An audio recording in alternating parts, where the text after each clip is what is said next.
Assalamualaikum warahmatullahi wabarakatuh. Hai anak semuanya, masih berjumpa lagi dengan saya Andi Saputro. Oke anak-anak, lama tidak berjumpa ya. Bagaimana kabar kalian hari ini? Sehat semuanya ya?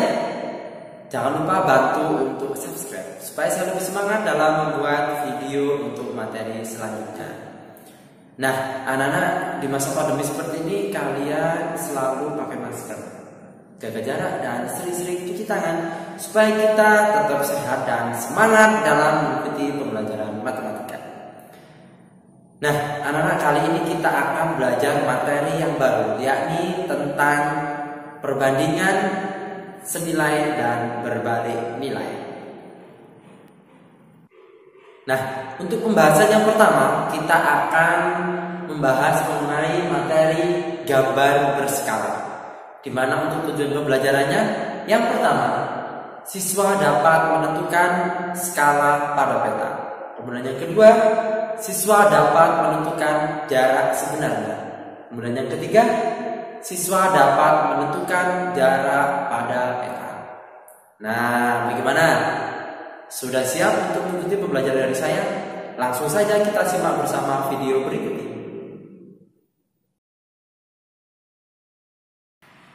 Perbandingan senilai dan berbalik nilai. Nah, sebelum ke perbandingan senilai dan berbalik nilai, kita akan membahas dulu mengenai gambar berskala ya. Jadi dulu kalian waktu di SD atau MI sudah mendapatkan materi ini, jadi kita ingatkan kembali. Apa itu gambar berskala? Gambar berskala adalah gambar yang dibuat dengan perbandingan atau skala tertentu.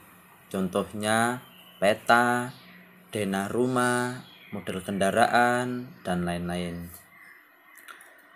Nah, sedangkan definisi skala, yakni skala adalah perbandingan antara ukuran pada gambar dengan ukuran sebenarnya.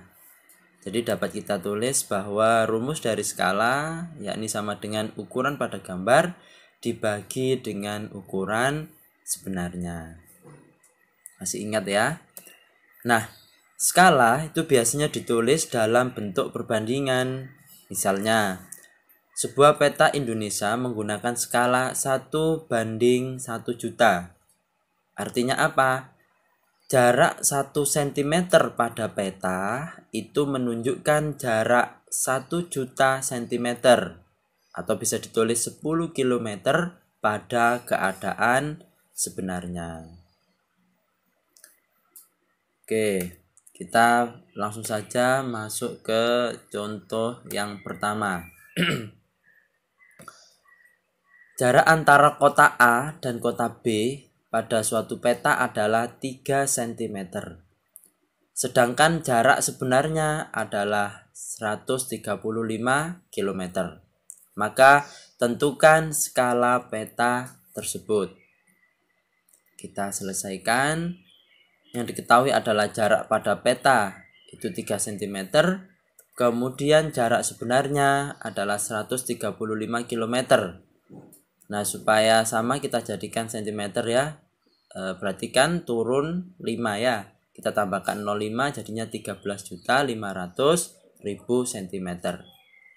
Nah, untuk cara cepatnya ya, mungkin dulu kalian sudah pernah mengenal bentuk segitiga seperti ini ya, dimana yang atas adalah JP, kemudian yang bagian kiri adalah S, kemudian yang sebelah kanan JS ya. Nah, yang pertanyaannya apa tadi? Tentukan skala. Skala berarti kan S ini. Nah, berarti rumusnya untuk mencari S tadi apa? Yakni JP dibagi JS. Yakni jarak pada peta dibagi jarak sebenarnya. Tinggal kita masukkan saja. Jarak pada peta tadi 3 cm, jarak sebenarnya 13.500.000 cm. Nah, dimana untuk mencari nilai skala sebisa mungkin ya, jadi yang pembilangnya ini kita ubah menjadi 1 ya. Jadi di sini kan pembilangnya adalah 3, maka tinggal kita bagi 3. Kalau yang atas dibagi 3, maka yang bawah juga dibagi 3 ya. Jadi 3 bagi 3 1, kemudian 13.500.000 dibagi 3 adalah 4.500.000. Sehingga 1 banding 4.500.000. Sehingga skalanya, skala pada peta yakni 1 banding 4.500.000. Oke, itu tadi contoh yang pertama untuk menentukan skala peta. Kemudian contoh yang kedua. Diketahui jarak antara kota P dan Q adalah 625 km. Berapakah jarak kedua kota tersebut pada peta jika skala peta adalah 1 banding 2.500.000? Kita selesaikan bersama. Yang diketahui adalah skala peta yakni 1 banding 2.500.000. Ingat ya, kalau menuliskan skala itu 1 banding 2.500.000. Satunya tetap ikut. Kebanyakan kesalahan siswa adalah diambil angkanya saja 2.500.000. Itu yang tidak boleh. Ya, 1 banding harus ikut. 1 per 2.500.000. Kemudian jarak sebenarnya yakni 625 km. Nah, kita jadikan cm sehingga turun 5, tinggal ditambahkan 0, 5 ya. Berarti 62.500.000 cm. Nah, kita gunakan rumusnya tadi segitiga ya. Kan pertanyaannya apa? Berapakah jarak kedua kota tersebut pada peta? Berarti apa? Yakni jarak pada peta atau JP ya. JP yang di atas ini. Berarti kalau mencari JP apa rumusnya? Nah, ini S kali JS, yakni skala kali jarak sebenarnya.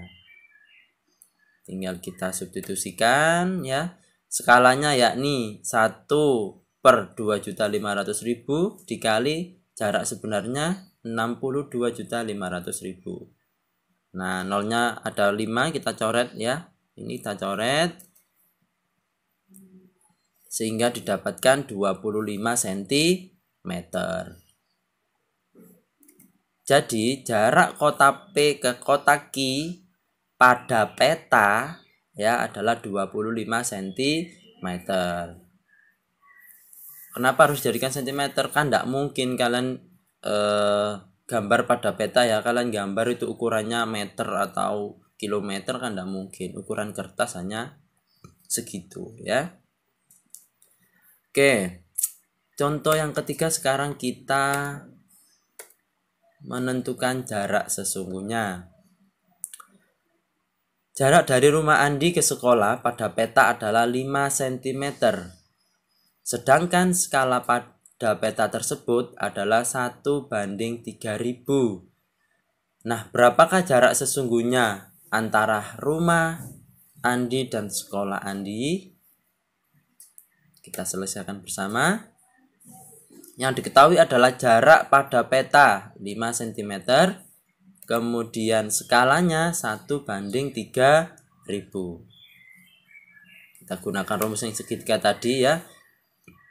Nah, pertanyaannya adalah jarak sesungguhnya, berarti kita mencari JS. Nah, kita mencari JS ini berarti JP dibagi S atau jarak pada peta dibagi skala. Tinggal kita masukkan di sini jarak pada petanya 5 cm dibagi skala. Skalanya 1 banding 3.000 berarti 1 per 3.000.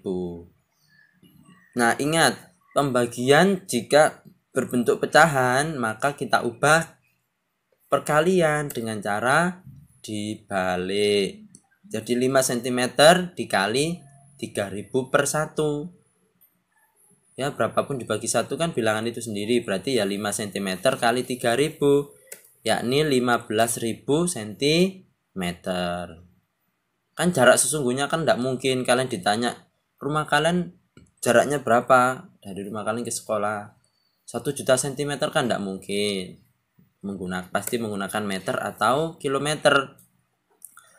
Nah, jadi jarak kota P ke kota Q kita ubah di sini ya, kita ubah ke meter.